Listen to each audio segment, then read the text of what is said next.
বলা হয়ে থাকে উড়ো খবর নাকি বাতাসেরও আগে ছোটে, আর এই খবর যদি তামিম ইকবালকে নিয়ে হয় তাহলে তো কথাই নেই। তেমনই এক সংবাদ খান সাহেবকে ঘিরে। লঙ্কা প্রিমিয়ার লিগের নেক্সট সিজনে ডাম্বুলা থান্ডার্সে নাকি নাম লিখিয়েছেন বাংলাদেশি ওপেনার। এলপিএল এ লগ্নি করেছে বাংলাদেশি দুই ব্যবসায়ী, সেই প্রভাবে ডাম্বুলা ওরা এখন ডাম্বুলা থান্ডার্স। স্বাভাবিকভাবেই ফ্র্যাঞ্চাইজিটিতে সম্ভাবনা বেড়েছে লাল সবুজ ক্রিকেটার যোগ দেওয়ার। অফিসিয়ালি ঘোষণা না এলেও এরই মাঝে দলটির সোশ্যাল সাইটে প্রচার করা হচ্ছে বিভিন্ন ক্রিকেটারের সাইনিং করার খবর। ডাম্বুলা থান্ডার্সের ফেসবুক পেজ থেকে পোস্ট করা হয় তামিম ইকবালের খেলার বিষয়টি। তবে সেই পোস্টের কমেন্টস সেকশনে গিয়ে মিথ্যে সংবাদ প্রচার না করার অনুরোধ জানানো হয় তামিম ইকবালের ভেরিফাইড পেজ থেকে, যার মানে দাঁড়ায় ফ্র্যাঞ্চাইজিটির সঙ্গে এখনও আনুষ্ঠানিক চুক্তি হয়নি খান সাহেবের।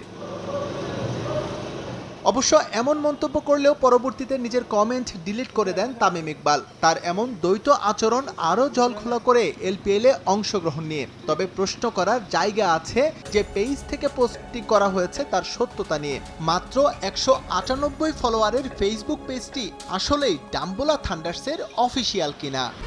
1, 2, 3 ঢাকায় জমি জিতে নিন 100% ক্যাশব্যাক সহ 20 কোটি টাকার পুরস্কার।